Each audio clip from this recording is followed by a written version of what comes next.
성경 말씀 봉독하겠습니다. 누가복음 17장 20절에서 37절입니다.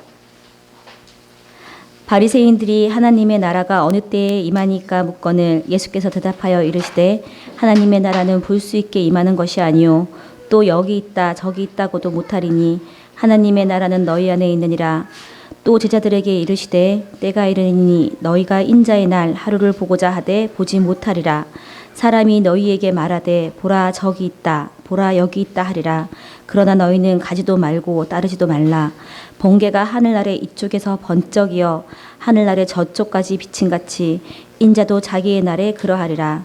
그러나 그가 먼저 많은 고난을 받으며 이 세대에게 버림바 되어야 할지니라. 노아의 때에 된 것 같이 인자의 때에도 그러하리라. 노아가 방주에 들어가던 날까지 사람들은 먹고 마시고 장가들고 시집가더니 홍수가 나서 그들이 다 멸망시켰으며 또 롯의 때와 같으리니 사람들이 먹고 마시고 사고 팔고 심고 집을 짓더니 롯이 소돔에서 나가던 날에 하늘로부터 불과 유황을 비오듯 하여 그들을 멸망시켰느니라. 인자가 나타나는 날에도 이러하리라. 그날에 많은 사람이 지붕 위에 있고 그의 세간이 그 집안에 있으면 그것을 가지러 내려가지 말 것이요 밭에 있는 자도 그와 같이 뒤로 돌이키지 말 것이니라. 롯의 철을 기억하라. 무릇 자기 목숨을 보존하고자 하는 자는 잃을 것이요 잃을 자는 다시 살리리라. 내가 너희에게 이르노니 그 밤에 둘이 한 자리에 누워 있음에 하나는 데려감을 얻고 하나는 버려움을 당할 것이요 두 여자가 함께 맷돌을 갈고 있음에 하나는 데려감을 얻고 하나는 버려움을 당할 것이니라. 그들이 대답하여 이르되 주여 어디 오니까 이르시되 죽어 믿는 곳에는 독수리가 모이느니라 하시느니라. 우리가 잘 알듯이 하나님의 나라는 예수님의 첫 번째 설교입니다. 마가복음 1장 15절을 보면 예수님께서 공생애를 시작하신 직후에 처음 설교를 하셨는데 그 설교 내용은 때가 찼다, 하나님의 나라가 가까이 왔다, 그러므로 회개하고 복음을 믿으라는 것이었어요. 제자들에게 가르치신 기도에서도 나라가 임하시오며 뜻이 하늘에서 이루어진 것 같이 땅에서도 이루어지다라고 말씀하시면서 주의 백성들은 줄기차게 하나님의 나라가 이 땅에 실현되도록 기도할 것을 교훈하셨습니다. 기도라는 것은 위선적으로 하지 않고 진실되게 하는 것이 하나님께 상달되겠죠. 하나님의 나라가 이 땅에 이루어지기를 진실하게 기도하셔야 하고요. 그리고 진실하게 기도하는 그 사람은 나의 삶부터 하나님의 나라가 이루어지는 도구가 되도록 하도록 되어 있어요. 하나님의 나라가 나의 삶에 이루어진다는 것은 주의 통치가 내게 임한다는 뜻이겠죠. 여러분들은 하나님의 나라가 임하기를 얼마나 기도하고 계시는지요? 주님께서 간절히 부탁드린 얼마 되지 않은 기도의 내용 속에 하나님의 나라가 임하기를 부탁하였는데 그 기도를 어떻게 기도하고 있습니까? 주님이 가르친 기도를 형식적으로 휙 지나가면서 하고 있습니까? 그것은 마음을 담지 않았다면 가증한 기도가 되겠죠. 진실한 마음을 품고 하나님의 나라가 이 땅에 임하게 하옵소서. 그리고 나의 삶이 주님의 통치가 임하게 하옵소서. 내가 하나님의 나라가 아닌 삶을 살아가고 있는 것이 있다면 버리게 하고 회개하고 또 나아가야 할 것이에요. 오늘 본문은 바리새인의 질문으로부터 시작됩니다. 하나님의 나라가 어느 때에 임하나이까? 여러분, 이 질문에 지금 우리 윤 집사님 통해서 함께 말씀을 봤는데 하나님의 나라가 어느 때에 임하나이까? 이 질문에 지금 답변하실 수 있습니까? 이것을 답변하실 수 있는 분은 소위 개혁주의를 바르게 알고 있는 자고, 이것을 답변하지 못하는 자는 지금 성경적인 성경 해석의 틀이 전혀 없는 사람들입니다. 무지한 것이에요. 바리새인들은 대단히 중요한 질문을 했어요. 하나님의 나라가 어느 때에 임하나이까? 한번 여러분에게 각자에게 물어보세요. 하나님의 나라가 어느 때 임하나이까? 한번 답변해 보세요. 여러분이 예수님 입장이 되셔서 한번 하나님의 나라가 어느 때 임하나이까 바리새인들이 물어봤어요. 여러분 뭐라고 대답할래요? 안 믿는 사람이 물어봤어요. 하나님의 나라가 언제 임하나이까? 뭐라고 대답하시겠어요? 여러분 이 질문에 대해 답변할 수 있습니까? 오늘 본문을 통해 예수님의 답변을 다 읽었는데 바리새인의 질문에 답변할 수 있습니까? 예수님 재림 때라고 거의 다 대답을 하겠죠. 그것은 아무것도 제대로 알지 못하는 사람들입니다.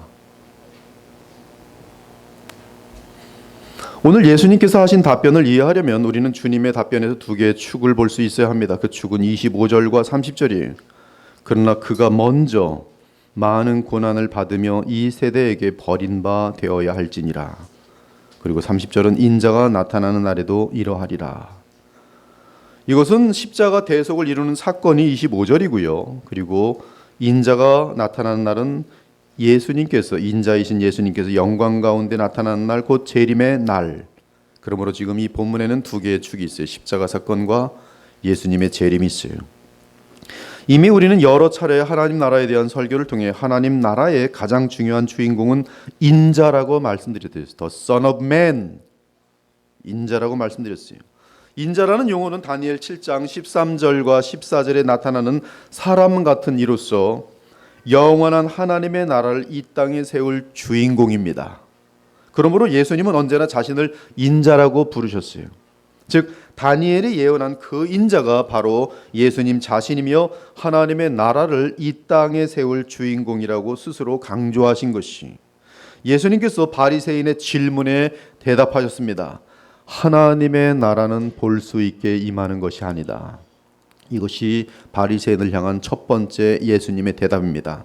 하나님의 나라는 볼 수 있게 임하는 것이 아니다. 둘째, 여기 있다 저기 있다고 말할 수 있는 상태로 임하는 것이 아니다. 같은 내용이죠. 하나님 나라는 너희들이 말하는 것처럼 여기 있다 저기 있다라고 말할 수 있는 상태로 임하는 것이 아니다. 하나님의 나라는 볼 수 있게 임하는 것이 아니다. 하나님의 나라는 볼 수 없게 임하는 것이다 라고 대답하셨어요. 여기 있다 저기 있다는 표현은 일로 가면 일본이고 절로 가면 중국이고 비행기 타고 저쪽으로 가면 미국이고 지금 그런 편이에요. 이곳으로 가면 애굽이 있고 저쪽으로 가면 로마 나라가 있다는 식으로 이 땅에 실제 보이는 나라를 의미하는 것이, 지금 하나님의 나라는 이 땅에 보이는 일본이나 애굽이나 이러한 식의 나라가 아니라는 것이, 이 땅에 임한 하나님의 나라는 일단 세상 나라처럼 보이는 나라는 아니라는 것이. 이렇게 대답하신 예수님은 우리 성경에는 빠져 있지만 헬라어 성경에는 있는 이런 단어가 왜 빠지는지 모르겠어요. 정확히 있는데 보라! 예수님께서 엄청난 그런 프로클레이션, 선포를 하실 때 보라! 보라! 하나님의 나라는 너희 가운데 있다. 이렇게 있어요. 하나님의 나라는 너희들이 볼 수 있게 임하는 세상 나라들처럼 있는 것이 아니라 보라! 하나님의 나라는 너희 가운데 임하여 있다. 지금 예수님께서 말씀하셨어요. 즉 사람의 눈에는 보이지 않지만 하나님의 나라는 지금 너희 가운데 임하여 있다라고 하신 것이, 바리새인들은 하나님의 나라가 메시아와 함께 임한다는 사실을 잘 알고 있습니다. 그런데 그들이 기다리던 메시아의 나라는 로마와 같은 눈에 보이는 나라였어요. 권력이 있고 무기가 있고, 너희들이 기대하는 무기는 초자연적인 무기죠. 하늘에서 막 불기둥이 떨어지는 그러한 하나님의 나라입니다. 땅이 있고 왕이 있고 부하들과 군병들이 있는 나라를 생각했어요. 그러면서 이스라엘 민족을 온 세상의 다른 민족 위에 우뚝 세울 강력한 하나님의 나라를 기대했어요. 그들은 하나님의 나라는 곧 유대 민족이라고 믿고 있었어요. 지금은 너무나 보잘것없이 유대 민족이 로마 제국의 핍박을 당하고 있지만 하나님의 나라가 임하면 유대 민족이 하늘의 역사에 의해서 로마 제국을 초토화시키고 로마 제국을 무너뜨린다는 건 불가능해 보이는 사건입니다. 그 당시에. 그러나 하나님이 간섭하셔서 로마 제국을 엄청난 그런 지진이나 불기둥이나 역사에 의해서 무너뜨리시고 이 유대 제국을, 유대 나라를 제국으로 만들 그러한 꿈을 꾸고 있었어요. 이스라엘 민족을 온 세상의 다른 민족 위에 우뚝 세울 강력한 하나님의 나라를 기대했습니다. 지금도 세대주의는 그렇게 꿈을 꾸고 있어요. 이스라엘 민족을 여러분들을 존귀하게 여겨야 됩니다. 이스라엘 제루살렘이 어떻게 되는지 보고 계십시오. 우뚝 설 것입니다. 모든 민족 위에 우뚝 설 것입니다. 아브라함의 후손들 아닙니까? 연기만 되었을지 그 당시에 하나님의 나라에 대한 인식은 지금 똑같이 갖고 가고 있는 것이, 이러한 사고는 그 당시 유대인들에게 일반적인 것이었습니다. 로마 제국을 무찌를 유다 제국을 메시아가 세울 것을 기대하였던 것이, 심지어 예수님의 제자들마저도 하나님의 나라가 눈에 보이는 세상 나라들처럼 당장 이 세상에 임하게 될 줄로 생각하고 기회가 나면 서로 다투면서 그 나라에서 높은 지위에 앉게 해달라고 요청한 사건까지 있어요. 그들은 다 같이 믿었습니다. 이제 곧 예수님께서 죽은 자도 살리시고 이 떡 오병이어로 떡 5개와 물고기 2마리로 저렇게 5,000명, 장정만 5,000명 저렇게 그냥 몇만 명을 지금 먹이시는 분이신데, 이분이 이제 우리의 왕만 되시면, 그래서 임금 사무려 하죠. 또 예수님은 도망가시고, 왕만 되면 야 유다 제국 엄청날 거다, 엄청날 거다. 근데 이제 곧 되겠지. 지금 왕이 오셨는데, 메시아 맞는 것 같은데, 이제 메시아가 오셨으니 하나님 나라가 임하는 거야. 지금 우리들은 지금 큰 지금 아주 엄청난 지금 기회를 잡은 거야. 세베대 아들 야고보와 요한이 얼마나 가까운 예수님의 제자들입니까? 가장 가까운 제자예요. 베드로, 야고보, 요한. 근데 야고보와 요한이 주께 나와 여짜오되 선생님이여, 무엇이든지 우리가 구하는 바를 우리에게 하여 주시기를 원하옵나이다. 예수께서 이르시되 너희에게 무엇을 하여 주기를 원하느냐 여짜오되, 영광 중에서 주의 영광 중에서 하나를 주님 우편에, 우의정 좌의정, 또 하나 동생이나 형은 좌편에 앉게 하여 주소서. 왕이시니까 최고 높은 자리를 우리 둘에게 주소서. 예수께서 이르시되 너희는 너희가 구하는 것을 알지 못하는도다. 내가 마시는 잔을 너희가 마실 수 있으며 내가 받는 세례를 너희가 받을 수 있느냐. 그들이 말하되 할 수 있나이다. 예수께서 이르시되 너희는 내가 마시는 잔을 마시며 내가 받는 세례를 받으려니와 내 좌우편에 앉는 것은 내가 줄 것이 아니라 누구를 위하여 준비되었든지 그들이 얻을 것이니라. 근데 이 둘이 몰래 온 거 아니었어요. 지금 제자들이 있는 데서 이러고 나선 심지어 그 엄마까지 아빠까지 다 동원돼서 야고보를, 요한을 예수님 좌의정과 우의정으로 삼아 주셔서 뒤에 10제자들이 이러고 있어요. 잘 논다, 잘 논다. 10제자가 듣고 야고보와 요한에 대하여 화를 내거늘. 왜 화가 났을까요? 자기네들도 그 말 항상 하고 싶었는데 꾹꾹 참고 있었거든요.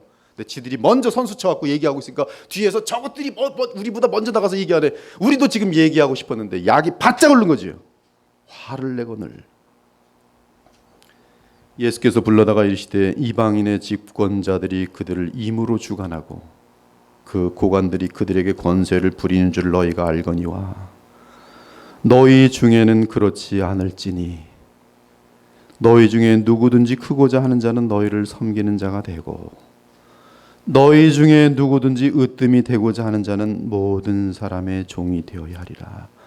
이것이 하나님 나라의 가장 기본적인 정신이, 하나님 나라를 세우는 프린시플, 원칙입니다. 교회가 하나님의 나라를 세우는 기관이라면 이 원칙은 교회에 정확히 나타나게 돼 있어요. 교회에서 교만하지 마십시오. 하나님께서 진노하실 수 있습니다. 하나님의 나라에 구성되고 있는 기관이,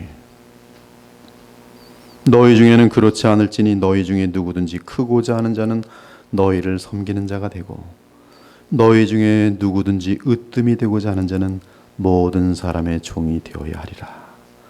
인자가 온 것은 섬김을 받으려 함이 아니라 도리어 섬기려 하고 자기 목숨을 많은 사람의 대속물로 주려 함이라.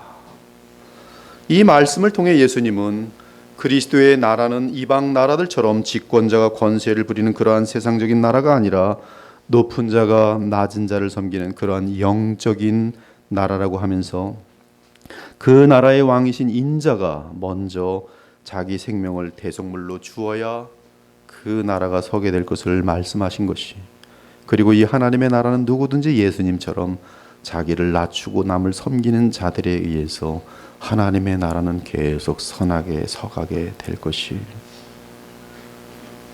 그 나라의 확장을 위해 쓰이는 도구들 역시 자기 목숨을, 자기의 인생을 다른 사람들을 위해 내어놓는 겸손한 심령을 지닌 자들이 되어야만 성령께서 그 삶을 통하여 하나님의 나라를 확장시키며 영혼 구원들의 역사를 이루어 나가실 것이. 또한 누가복음 19장을 보면 예수님 당시 이스라엘 백성 대다수는 하나님의 나라가 당장 눈에 보이게 임할 것을 믿고 있었음을 알려주고 있어요. 당장 눈에 보이게 하나님 나라가 임할 것이다. 그들 백성들이 이 말씀을 듣고 있을 때 비유를 더하여 말씀하시니 이는 자기가 예루살렘에 가까이 오셨고 그들은 하나님의 나라가 당장에 나타날 줄로 생각함이더라.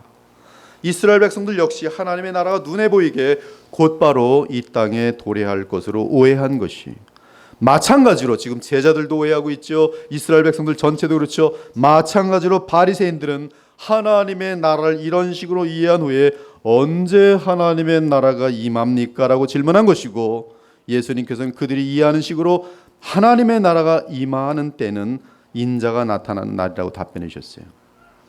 바리새인의 의도한 하나님의 나라, 눈에 보이게 온 세상들을 무너뜨리고 임하는 하나님의 나라는 언제입니까? 그것은 인자의 날이에요. 그러나 이미 너희 가운데 하나님의 나라는 이미 와 있어요. 보이지 않게. 왜? 하나님의 나라의 왕이 이미 왔기 때문에 그래요. 하지만 인자가 나타나기 전까지는, 인자가 재림하기까지는 하나님의 나라는 보이지 않게 이 땅에 임하여 있다는 사실을 알려준 것입니다. 그러므로 오늘 본문에서 30절이 말하는 인자가 나타나는 날은 이 땅에 하나님의 나라가 사람들의 눈에 보이게 임하는 날이, 그때는 이 세상 모든 나라가 다 무너지고 오직 하나님의 나라만이 눈에 보이는 영광스러운 형태로 이 땅에 영원히 서게 될 것입니다. 그것이 다니엘서에 계속적으로 반복되는 하나님 나라에 대한 예언이, 이것은 사실입니다. 조금도 의심하지 마십시오. 하나님의 나라는 예수님의 재림과 함께 눈에 보이게 이 땅에 임할 것입니다. 모든 나라들을 멸하시고 하나님의 나라가 영원히 이 땅에 우뚝 서게 될 것이. 그러므로 바리새인들이 질문한 하나님의 나라가 어느 때 임하니까에 대한 예수님의 답변은 하나님의 나라는 볼 수 없는 영적인 상태로 이미 와 있으며 볼 수 있게 임하는 때는 인자가 나타나는 날이라고 답을 하신 것이. 따라서 예수님께서 말씀하신 인자의 날이라고 하는 것은 주님이 재림하셔서 완전한 하나님의 나라를 이 땅에 세우실 때를 말합니다. 바울이 고린도전서 15장에서 말합니다. 그러나 각각 자기 차례대로 되리니 먼저는 첫 열매인 그리스도요, 다음에는 그가 강림하실 때 그리스도에게 속한 자요, 그 후에는 마지막이니 그가 모든 통치와 모든 권세와 능력을 멸하시고 나라를 아버지 하나님께 바칠 때라. 그가 모든 원수를 그 발 아래 둘 때까지 반드시 왕노릇 하시리니 맨 나중에 멸망받을 원수는 사망이니라. 바울의 계시에 의하면 인자가 나타나는 날은 그리스도께서 이 세상의 모든 통치와 모든 권세와 능력을 멸하시고 그리스도의 나라를 아버지 하나님께 바치는 때가 될 것이, 그리고 그날까지, 즉 인자의 날까지 그리스도는 모든 원수를 그 발 아래 둘 때까지 반드시 왕노릇 하실 것입니다.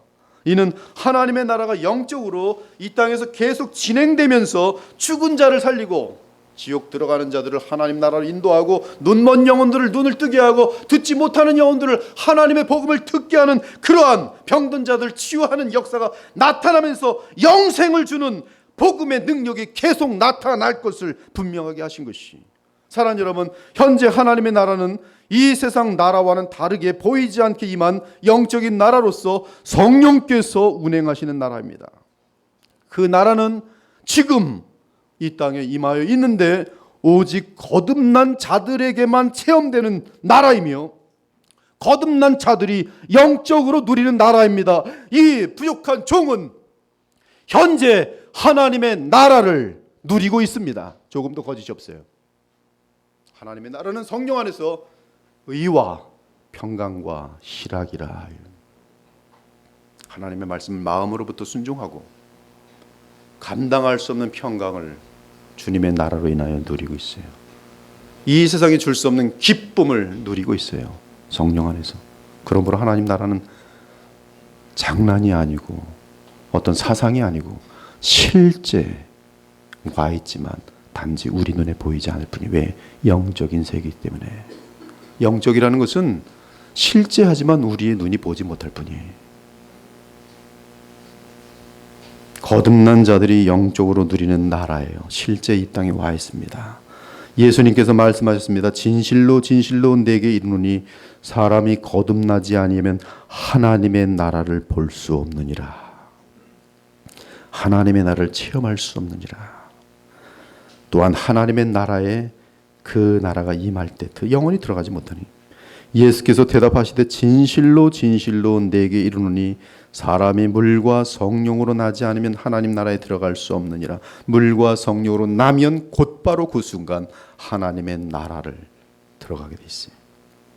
육으로 난 것은 육이요 영으로 난 것은 영이니 내가 네게 거듭나야 하겠다 하는 말을 놀랍게 여기지 말라.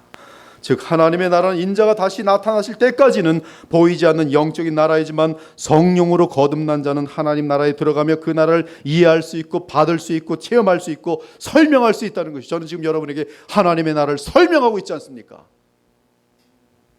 그러나 바리새인처럼 거듭나지 못한 상태로는 그 나라가 이미 이 땅에 임하여 있어도 이해할 수도 없고 맛볼 수도 없고 알 수도 없고 체험할 수도 없는 것이. 그러므로 우리가 주의해야 할 것은 21절인데 하나님의 나라는 너희 안에 있느니라는 내용입니다. 어떤 사람들은 21절을 통해 하나님의 나라는 너희 마음에 있다고 해석하는 사람들인데 이는 많이 틀린 해석입니다. 그 이유는 지금 예수님의 답변은 지금 바리새인을 향하여 주고 있는 너희 할 때 바리새인이라면 이것은 그들 안에 하나님의 나라가 있다는 것인데 그것이 아니라 원어와 문맥을 통하여 보면 21절은 너희가 보지 못하지만 하나님의 나라는 이미 너희 가운데 임하여 있다.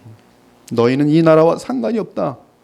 와 있는데도 보지도 못하고 너희는 이들과 상관이 없다. 오직 지금 이 보이지 않는 이 나라를 맛보는 자들은, 누리는 자들은 거듭난 자들이. 즉 너희들 눈에 보이지 않을 뿐 실제로 이곳 이 땅에 임하여 있다. 이제 예수님께서는 바리새인이나 제자들을 바라보시면서 말씀하셨어요. 22절입니다. 22절은 헬라어 성경으로 보면 대단히 특이한 표현을 사용하고 있는데 미안톤, 헤메론, 투, 휘우, 투, 안스로푸라고 하여 인자의 날들 중 어떤 하루라고 번역될 수가 있어요. 인자의 날들 복수형으로 되어 있고 그 중에 하나, 인자의 날들이 여러 개가 있는데 그 중에 어떤 하루. 즉 인자의 날들은 제자들이 인자를 직접 눈으로 볼 수 있는 날들을 말하는데 인자의 날들 중 어떤 하루는 인자가 나타나는 날을 말합니다. 즉 인자의 날들 중 특정한 또 다른 하루는 예수님의 재림의 날을 의미하고 있어요. 따라서 22절이 의미하는 예수님의 대답은 이러합니다. 지금 너희는 나를 직접 눈으로 보는구나 나의 제자들이여. 그러나 이제 곧 나는 십자가에 죽게 될 것이다. 그러므로 너희는 나를 볼 수 없을 것이다. 그러나 다시 부활한 인자를 만나보게 될 것이다. 진짜 인자의 날들이에요. 그것이 인자는 이 육신을 입은 사람의 대표적인 표현입니다. 부활한 예수님을 다시 또 만나게 됐죠. 그때 너희는 하나님의 나라가 눈에 보일 것을 기대할 것이며 또한 인자의 날들을 계속 보고자 할 것이지만 내가 어떤 날 다시 올 때까지는 너희는 나를 직접 눈으로 만나보지는 못할 것이다. 지금 우리도 예수님을 우리의 이 실제 눈으로 만나보지 못해요. 그러나 예수님을 우리 마음속 가장 깊은 곳에서 성령 안에서 만나 뵐 수 있어요. 그러면서 예수님께서 경고하셨어요. 인자가 나타났다. 저기 어디 갔다가 인자를 직접 만났다. 보라 이곳에서 내 눈으로 직접 메시아를 보았다는 소문이 날 것이지만 다 거짓말이요. 인자가 자기 날에 나타나는 방법은 개가 하늘 아래 이쪽에서 번쩍이어 하늘 아래 저쪽까지 비침같이 그렇게 나타날 것이다. 이거 한 절만 여러분이 정확히 알고 있어도요. 가짜 재림 예수들에게 속지 않아요. 춘천에 재림 예수가 계십니다. 재림 예수 어떻게 나타난다고요? 성경 예수님께서 친히 말씀하시세요. 예수님 재림 어떻게 나타나시세요? 동에서 번쩍이고 서에서 번쩍이는 거죠. 번개같이. 하늘 아래 이쪽에서 번쩍이 하늘 아래 저쪽까지 비침같이. 이렇게 나타나지 않는 인자는, 재림주는 다 가짜입니다. 한국의 재림주만 2,000명이 넘는데요. 전 세계적으로 하면 얼마나 많겠습니까? 근데 신기한 건 인간들이 재림주로 믿어요. 믿고 다 쫓아가요. 그리고 자기 인생을 거기다 다 던집니다. 재산 다 던지고 인생 다 던지고 자기의 자녀들까지 다 희생시키고 심지어 부부관계도 다 희생시켜버려요. 재림주 때문에. 믿으시기 바랍니다. 예수님께 직접 말씀하셨어요. 인자의 날에 예수님 재림하시는 방법은 동에서 서에 번쩍임같이 굉장히 우리가 상상할 수 없는 방법으로 나타나요. 공적으로.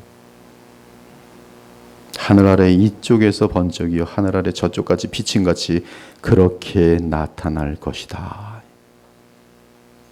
즉 인자가 다시 나타날 때는 이 땅에 있는 모든 사람들이 순식간에 다 볼 수 있도록 나타날 것이라는 말씀이.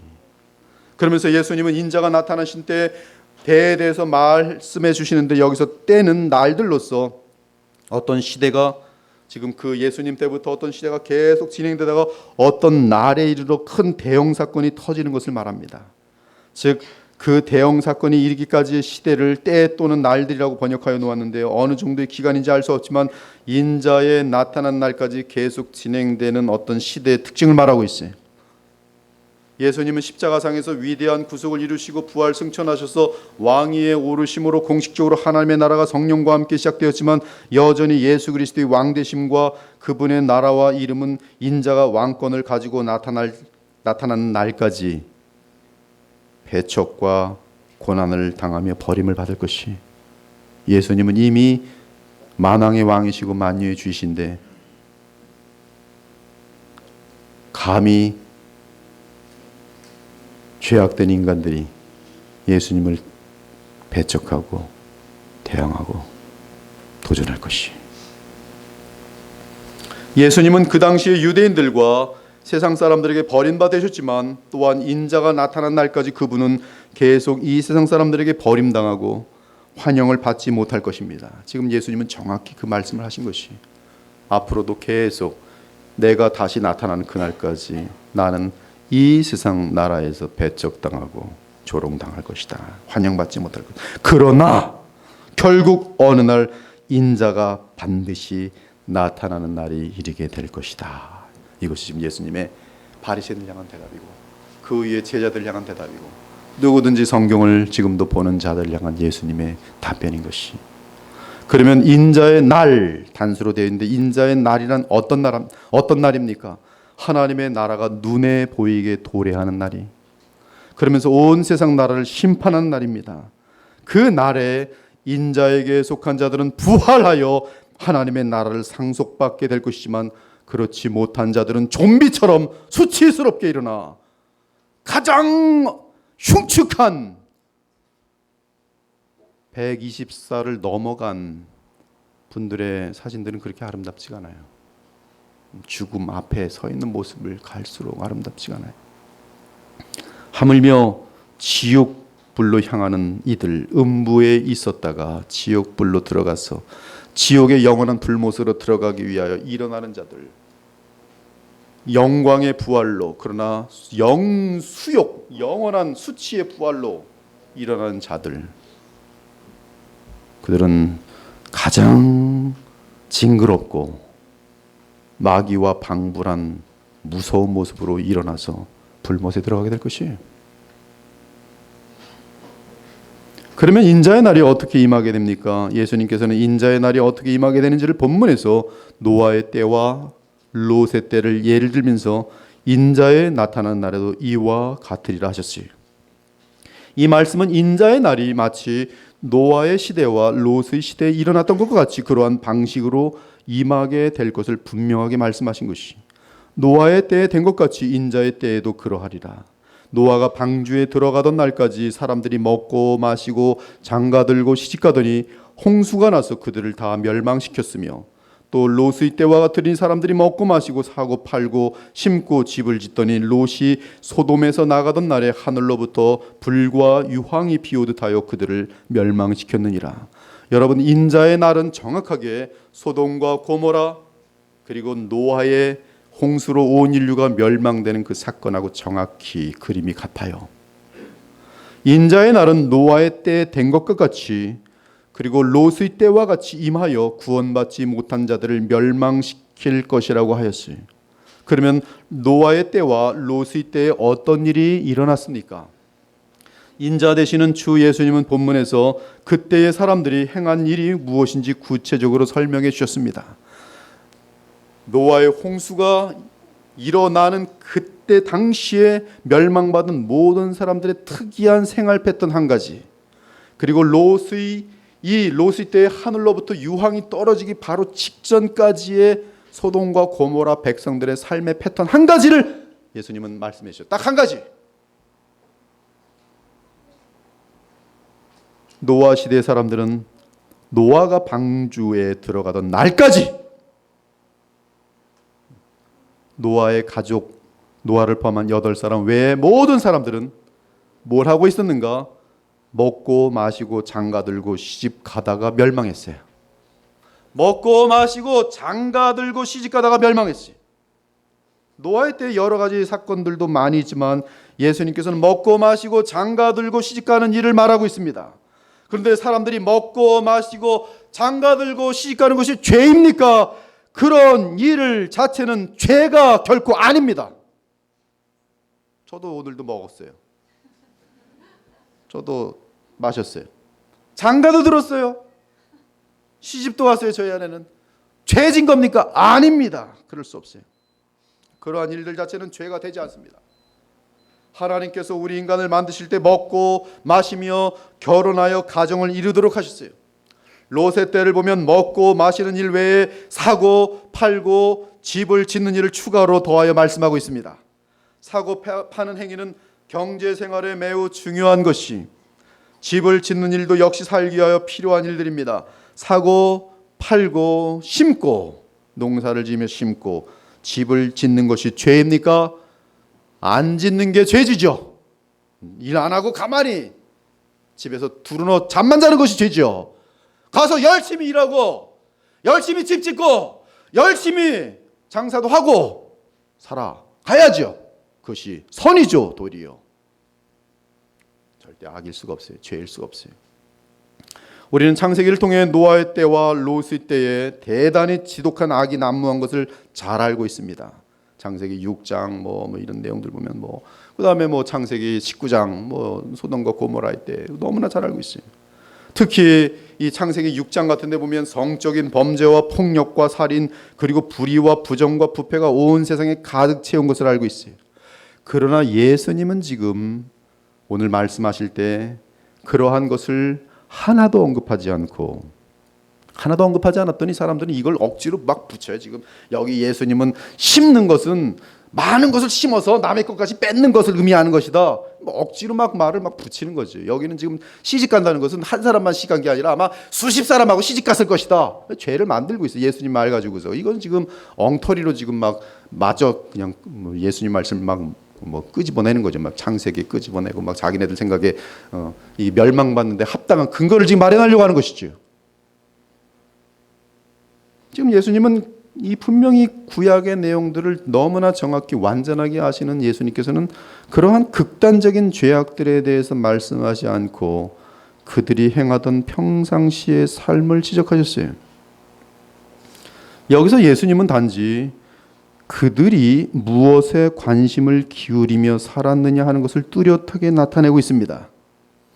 즉 노아의 때나 롯의 때의 사람들은 에녹이나 노아, 아브라함이나 롯이 전파하는 하나님의 말씀에 관심을 전혀 기울이지 않고 오로지 먹고 마시고 시집가고 장가가는 일과 사고 파는 경제 생활에만 관심을 기울였다는 것이, 그 결과 노아 시대에는 노아와 그의 가족 외에는 다 홍수로 멸망하여 죽게 되었고, 롯의 때에는 롯과 그의 두 딸 외에는 전부 불로 심판을 받아 죽었다는 것이에요. 마찬가지로 인자가 나타난 때의 특징 역시 분명히 롯의 때와 또 노아의 때와라 같다 그랬으니 분명히 창세기 6장과 창세기 19장의 그러한 무서운 죄악들이 온 세상에 만연할 것이지만 예수님의 말씀 이것으로만 우리가 일단 정리하면 그런 것들은 일단 다른 성경에서 찾는 것이고 오늘 이 내용으로만 본다면 인자가 나타난 때의 가장 주된 특징은 노아 및 롯의 때처럼 사람들은 인자의 심판에 대한 관심이 극도로 사라진다는 것이, 예수 그리스도에 대한 두려움이 전혀 없다는 것이, 죽음 이후의 세계에 대해서 아무런 준비도 하지 않고 아무런 관심도 없고 단지 오늘 먹고 마시고 잘 짓고 잘 살자로 전 인류가 살아가고 있을 것이란 뜻이. 그러므로 예수님께서는 그러나 인자의 날에 세상에서 믿음을 보겠느냐라고 탄식하신 것이. 사랑하는 여러분, 인자의 날이 임하는 것은 분명합니다. 인자의 날이 임하지 않는다면 우리는 예수님 믿을 필요도 없어요. 성경도 믿을 필요 없어요. 그냥 불신자들처럼 그냥 살면 돼요. 그러나 성경의 지난 정말 6,000년 동안의 성경의 예언의 완성들과 그 완벽한 기록들과 조금도 부인할 수 없는 사람들을 향한 성령의 역사들을 볼 때 성경은 하나님의 거룩하신 말씀 그 자체로서, 그리고 그 모든 예언의 성취와 함께 이제 예수님이 4,000년 후에 오시고 그분이 하신 말씀은 지금까지 다 그대로 이루어지는 것을 볼 때 인자의 날은 반드시 임하게 되어 있어요. 반드시 임합니다. 반드시 임하여 이것을 믿는 자는 살 것이고 믿지 않는 자는 멸망하게 될 것이. 인자의 날은 반드시 임합니다. 그렇다면 우리는 그 날을 어떻게 준비합니까? 준비하고 계십니까?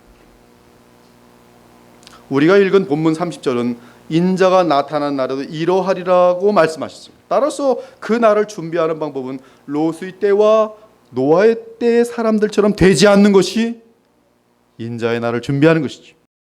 그리하면 인자의 심판을 피하고, 그리하면 인자의 심판을 떨어지는 것을 피하고 그리스도의 영원한 나라를 영원토록 누릴 수가 있게 돼요.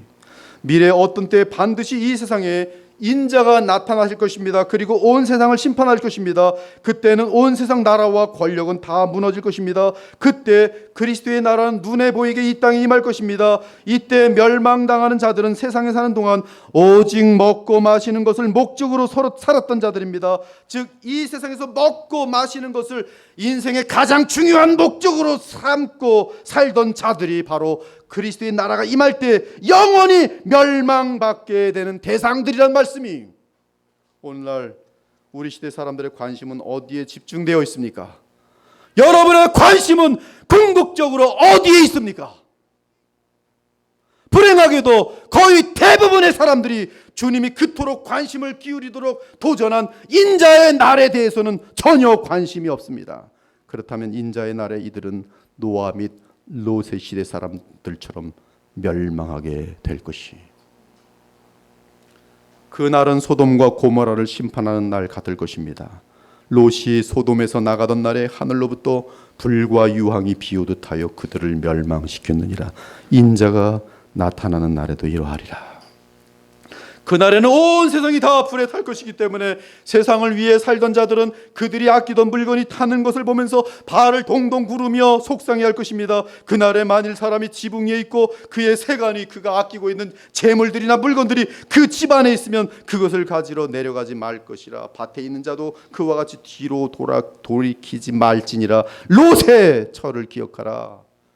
우리는 롯의 처에 대해서 말씀을 드렸어요. 송구영 신예배 때. 무릇 자기 목숨을 보고 나오자는 자는 잃을 것이요 잃는 자는 살리라. 내가 너에게 이르노니 그 밤에 둘이 한 자리에 누워 있음에 하나는 데려감을 당하고 하나는 버려둠을 당할 것이요. 버려둔 자들은 유황불로 타버리는 것이죠. 두 여자가 함께 맷돌을 갈고 있으며 하나는 데려감을 얻고 하나는 버려둠을 당할 것이니라.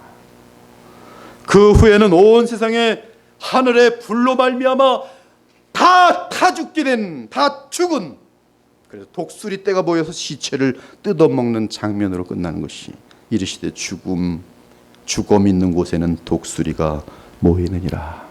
그것이 인자의 날이. 온 인류가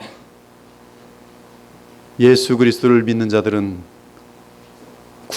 구름을 타고 오시는 예수님께로 부활하여 순식간에 하늘로 올라가 예수님과 함께 오는 성도들과 함께 연합하여 한 공동체를 이루고, 이 땅에는 믿는 자가 한 사람도 없어요. 한 사람도 없습니다. 우리 하나님은 한 영혼도 놓치지 않습니다. 자기 영혼을 아무도 없어요. 다 불신자들만 바글바글합니다. 하늘에 불로 내리신 이들은 먹고 사는 단 한 번도 하나님을 두려워한 적도 없고 하나님의 날을 준비한 적도 없어요. 그저 매일 먹고 말고 그것만 하다가 그러고 망하는 거예요. 그리고 끝나는 거예요. 지옥으로 떨어지는 것이.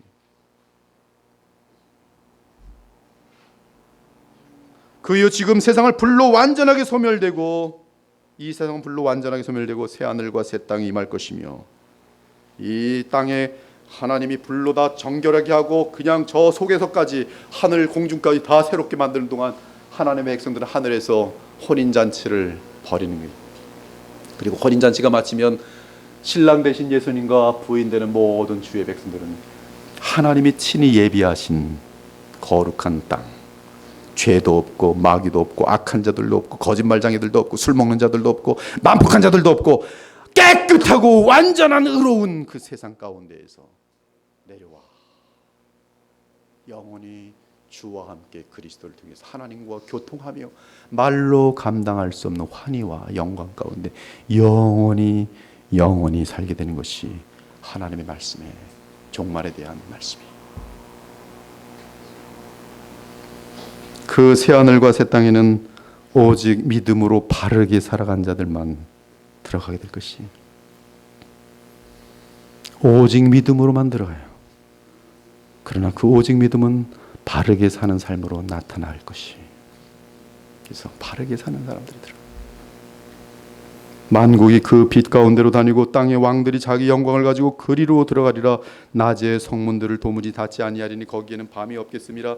사람들이 만국의 영광과 존귀를 가지고 그리로 들어가겠고, 무엇이든지 속된 것이나 가증한 일 또는 거짓말하는 자는 결코 그리로 들어가지 못하되 오직 어린 양의 생명책에 기록된 자들만 들어가리라. 저는 이 자리에 앉아 계신 여러분들 단 한 사람도 영원한 지옥에 떨어지는 걸 진심으로 원치 않습니다. 다 어린 양의 생명책에 기록되기를 바라요. 그렇다면 여러분의 삶의 특징은 분명히 한 가지가 나타나야 되는데, 예수님 만날 준비를 하며 살아야 돼요. 혹시 예수님 만날 준비가 안 된 사람들은 있지 않습니까? 예수님이 도대체 뭐야? 나랑 무슨 상관이 있어? 혹시 이런 사람 여기 앉아 계신 거 아닙니까?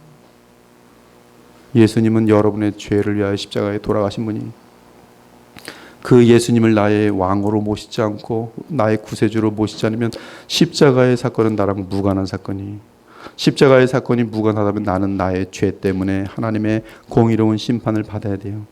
그러나 인간의 죄는 그 상태 속에서 계속 죄를 지을 수밖에 없기 때문에 영원히 죄 가운데 있어서 영원한 진노 가운데 임할 수밖에 없어요. 감옥에 들어간 사람들이 감옥에 딱 들어가고 나서 이제 감옥에 들었으니까 죄를 짓지 말자, 그럴 것 같습니까? 감옥 들어가면 더 난리를 쳐요. 욕을 하고 분노를 터뜨리고 더 화를 내고, 밖에 있었을 때는 그래도 절제를 했는데 감옥에 들어가면 다 본색이 더 드러나요. 지옥에 들어가면 지옥에서 죄가 멈춰질 줄 아십니까? 하나님을 그들은 영원히 저주하면서 영원한 불못 속에 있는 것이.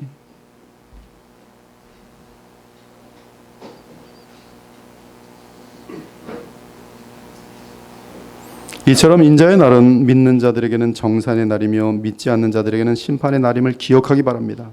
지금도 그러하지만 앞으로 신자가 믿음으로 이 세상을 살아간다는 것은 점점 더 어려워질 것이, 그 이유는 대다수가 오직 먹고 마시며 결혼하며 심고 짓고 세우면서 이 세상만을 위해 살 것이기 때문에 그래요.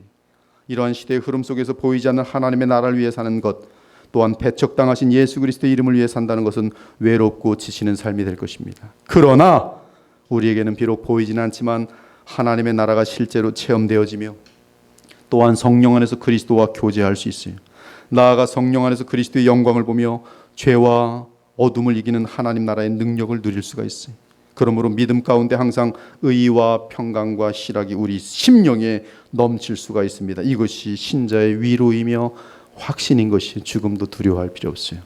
죽음이라는 것은 우리에게 예수님 사는 곳으로 이사가는 거예요. 할렐루야. 그래서 정말 우리 교회에 아프신 분들도 있지만 제가 그분들 만나서 말씀하는 것이 하나님께서 낫게 하여 주시고 또 기쁘게 믿지만 죽음도 두려워할 필요 없어요. 사랑하는 여러분, 참된 신자들은 인자의 날을 기다립니다. 여러분 인자의 날을 기다리십니까? 확인해 보시기 바래요. 그 이유는 그날에는 우리가 부활하여 지금까지 성령 안에서 믿음으로 교제해 온 주 예수 그리스도를 얼굴로 대하면서 교제하게 될 것이기 때문에 그래요. 제가 우리 둘째 아들이 성탄에 서프라이즈 선물을 준다고 갑자기 나타났어요. 정말 깜짝 놀랐습니다. 제 인생에 그렇게 놀라본 적이 처음이에요. 와. 근데 얼굴과 얼굴로 보는데요, 그냥 저절로 눈물이 나요. 하물며 죽도록 사랑하는 예수님을 얼굴과 얼굴로 뵙는 그날이 왜 그립지 않겠습니까? 왜 기다려지지 않겠습니까? 바울은 예수님을 보기를 원했어요.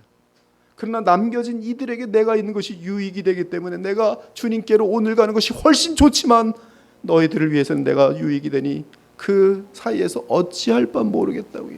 예수님 만나 뵙기를 간절히 사모하고 있습니까? 예수님을 그리워하고 있습니까? 예수님을 사랑하십니까? 예수님에 대한 감사와 사랑이 없다면 무엇을 위한 신앙생활입니까? 교회는 왜 나왔습니까? 무슨 교양 쌓느라고, 멋있는 척하느라고 나와 있습니까? 제자들이 이 땅에서 예수 그리스도를 직접 만나 교제하였던 것처럼 우리 역시 부활체를 입고 완전한 영광과 영화를 누리시는 가운데 영광의 부활 가운데 계신 인자이신 우리 왕과 무한한 교제를 나누면서 눈에 보이도록 임한 하나님 나라를 경험하게 될 것입니다. 그것이 바로 인자의 날이. 그때 하나님의 나라는 공상 과학 소설에 나오는 비실제적인 이야기가 아니고 또한 성령 안에서 영적으로만 누릴 수 있는 나라가 아니라 인류의 역사 속에서 우리 눈으로 목격하고 경험하게 되는 온 세상의 많은 모든 민족과 함께, 즉 우리가 이 한국에서 자라나서 한국 사람으로 있었던 그 추억들은 그대로 갖고 있을 것이, 모든 열방 가운데서 모든 세상 나라들이 하나님의 나라가 될 것이 실제 현실이 될 것이, 그때는 이처럼 눈에 보이는 하나님 나라가 부활체를 입은 우리의 영원한 기업이 될 것이.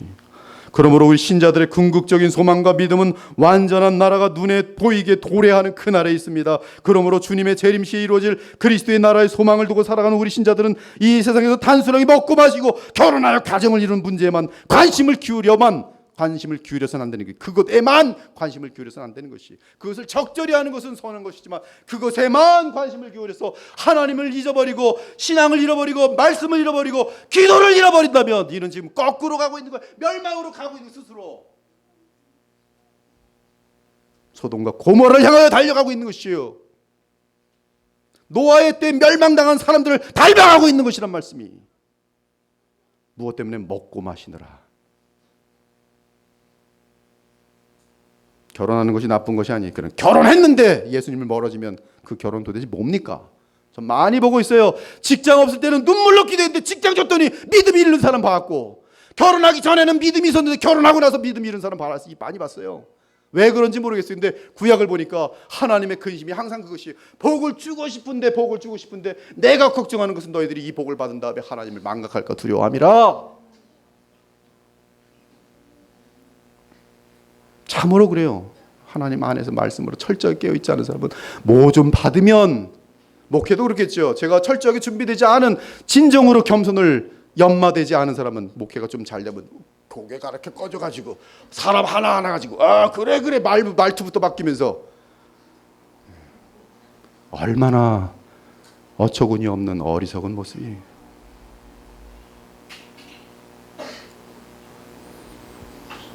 우리는 인자의 날에 하나님 나라가 완성될 것을 소망하면서 우리의 생활 영역 전체를 말씀으로 조명하면서 그 말씀에 따라 조종하여 살아야 해요.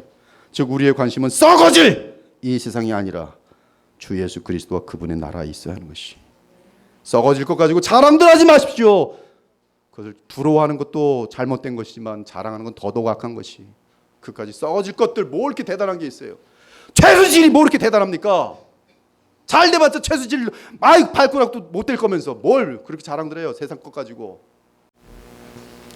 우리의 관심은 썩어질 이 세상이 아니라 주 예수 그리스도와 그분의 나라에 있어 하는 것이, 그리고 나의 모든 삶의 영역 속에서 그리스도의 통치가 임하도록 주의 말씀에 철저하게 순종해야 되는 것이.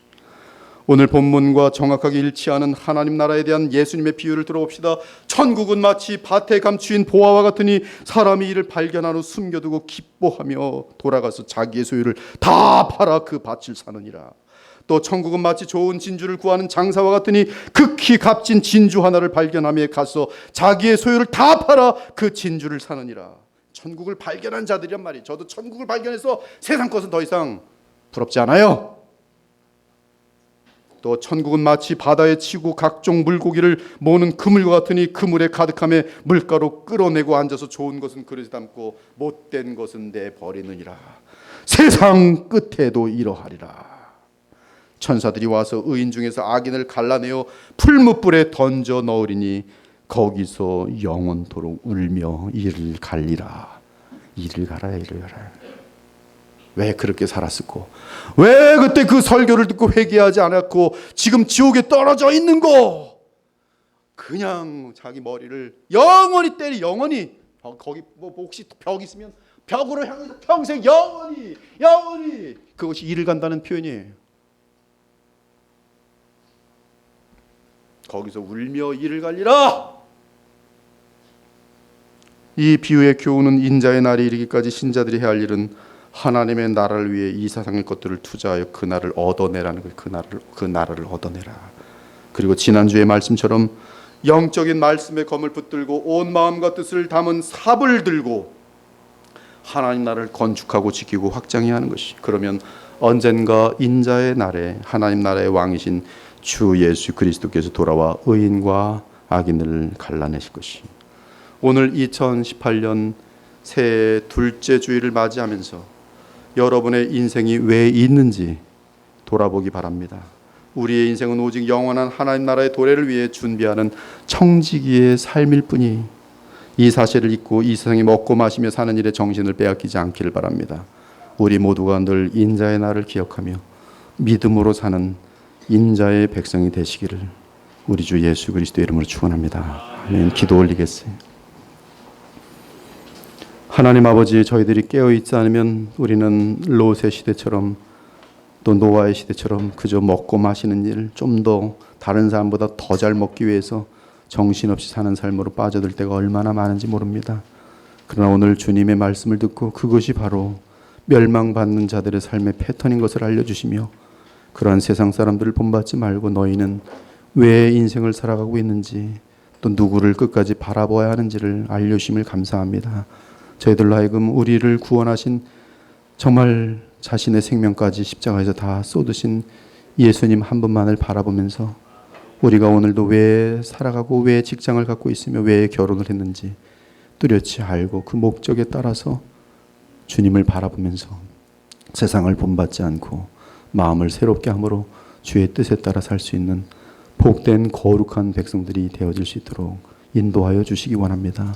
주의 성령께서 오늘 이 말씀과 함께 역사하셔서 이 말씀이 주의 백성들의 생각을 바꾸어 주시고 또한 삶을 변화시켜 주셔서 이 작은 공동체가 하나님 나라의 영광과 기쁨 될 수 있도록 도와주옵소서. 목적을 잃은 수많은 멸망을 향하여 나아가는 자들에게 구원의 길을 제시하고 하나님의 아름다움을 보여줄 수 있는 성품과 삶들이 되어질 수 있도록 주님 우리에게 함께하여 주옵소서.